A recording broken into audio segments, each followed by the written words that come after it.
Yo, what's going on YouTube? It's your boy GZTV back with another video. This is one of the last videos we are going to be shooting in the college dorm for the semester. So that's exciting. I get to go back home, chill with the fam, get some shit going, get some motion on this channel. We'll probably do a Halliburton video this Friday, so stay tuned for that. I'm going to be streaming a lot over break as well. Not really anything to do. It's going to be a fun time, but let's get into it. The good games, obviously, I'm not going to talk about the Clippers-Kings because that just wasn't a good game. But getting into the Cavs and the Celtics, I knew this was going to be a good game going into it. But yeah, Jason Tatum and Jaylen Brown lead the Celtics past the Cavaliers by 7 to remain unbeaten in Boston. Crazy streak we have at home. Great rebounding, great scoring for Jason Tatum, and obviously Jaylen Brown's going to go out there and score as well. So yeah. Remaining unbeaten at home. The too small cell lead from Jaylen Brown was sick.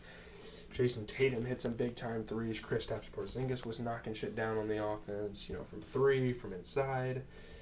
Yeah, shout out to Porzingis. He's starting to kind of get into the swing of things back with the team, and it's good stuff. Darius Garland put up 26, though. He shot 50% from three. 29 for Donovan Mitchell. He shot 50%. Dean Wade. Again, Dean Wade is a starter in the NBA. I'm just not really sure about it. It's not like he played bad basketball for his standard or anything, but it's like they need their guys. They need other people. I don't know who else they have, though. I don't know. Dean Wade starting is so tough. I guess Mobley. Yeah, Evan Mobley. Evan Mobley, losing him is a pretty big strike to the team. Celtics just play great, man.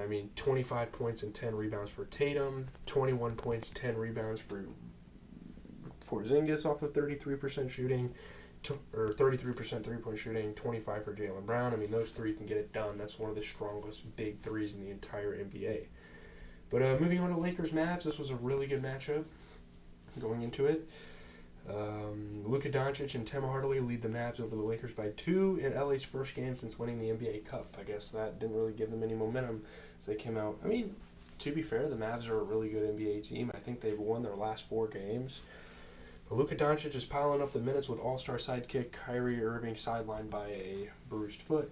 He's going to be out for a little bit. So, other guys such as Dante Exum are going to have to step up for the organization. Great threes for him. Yeah, this is his best game in like 3 years, and he's getting back into the NBA. I think it's really cool to see hitting threes. Yeah, Luka was cooking though. Dishing passes, just all around good offense. AD was hitting some big shots. Yeah, Anthony Davis, 37 points, 11 rebounds. He shot 50% from three. I'm telling you, Lakers like to shit on this guy for no fucking reason. I'm trying to say this. It's not warranted whatsoever. I don't understand. But yeah, 33 for LeBron. Him and AD are going to get them some. 22 for Austin Reeves off the bench, who shot 50%. Shout out to him.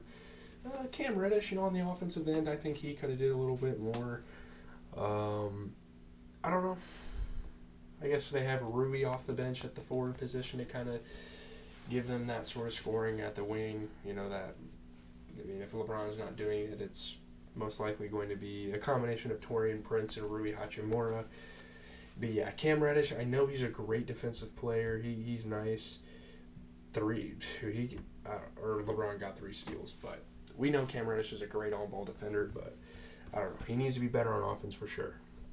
Insane game by the Mavs. 33 and 17 for Luka, shooting 30% from 3. 26 for Dante Exum, shooting 80% is insane. 32 for Tim Hardaway, shooting 50% from 3. This is a team that shot 49 and 49 splits. You don't really see that super often. The Lakers shot 54 and 52. This was just a really efficient game, really good offense. Both of these teams got down the floor and got their shots. So, yeah. Moving on to the Nuggets and the Bulls, I have to give credit to the Bulls. Obviously, the record doesn't really say much about them. They're not looking great this season based on that. But they fight. They stay in games. You got to give them credit. But yeah, Reggie Jackson, of course, 25 points as the Nuggets beat the Bulls by 8 after the Nikola Jokic ejection. That was a pretty big deal, but they were able to overcome it. That's what championship teams do. Yeah, Nikola Jokic ejected in the second quarter. Kentavious Caldwell-Pope got hit by Vucevic. It was like a little collision, and he was left out the game. Jamal Murray didn't play. It doesn't really matter because the Nuggets are that good of a team. They have that good of chemistry. They rely on guys. Yeah. Yeah. Literally, the Bulls fans were booing the refs for ejecting Jokic. That's how much respect this man has in the league. Yeah, Andre Drummond was getting some tough shots. So was MPJ. I mean, Kobe White able to facilitate. I really like, Kobe White's ascension since this Zach LaVine thing. But Christian Brown was playing some big-time defense. I mean, Christian Brown's just a guy you got to have on your team. He's such an impactful role player. But, yeah, I mean, Reggie Jackson really the only one that was able to get it done tonight. 25 points. Everyone else kind of had some issues, but they play as a team and they win as a team. That's all there is to it. Shout out to freaking Kobe White, though. 27 points off of 50% three-point shooting. He has been on a tear. He's been able to bring up his averages quite a bit. I mean, you look at his recent games, 27, 33, 24. Obviously, 19's not great. 31. So the last 5 games, he's looking stellar. And obviously, Vucevic played pretty solid, 26 and 16. I mean, that's what you want a big to do. Patrick Williams could have played a little better, could have shot a little better, hit a couple more big shots to kind of help them. But it is what it is. I mean, they really don't have any other options except for him to score, so you can't really blame them for it. Moving on to the last game of the night is the Warriors and the Suns, and how perfect. Draymond Green, another scandalous play, another ejection, most likely another suspension. What the hell is going on? Devin Booker scores 32, though. The Suns hang on late to beat the Warriors by 3 on the night that Draymond Green gets ejected. Seems like a normal thing in the league to me.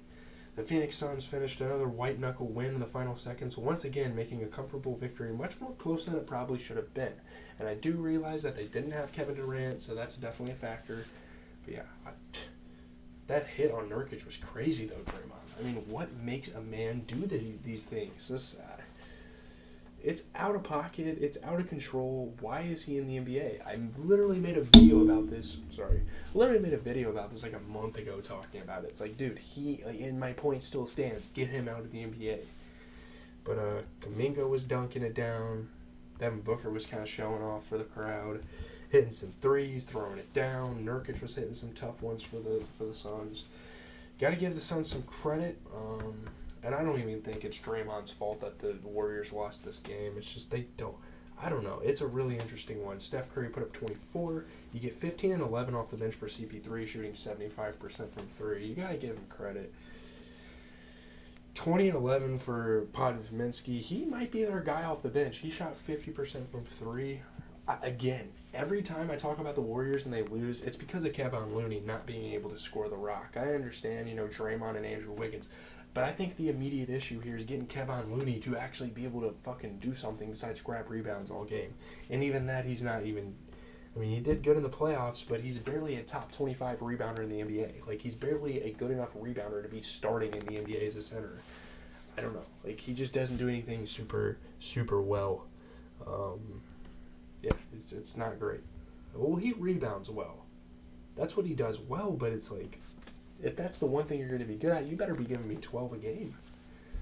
I don't know. You look at the Suns, 17 and 13 for Nurkic off of 33% three-point shooting. Devin Booker, 32 points, 50% from 3.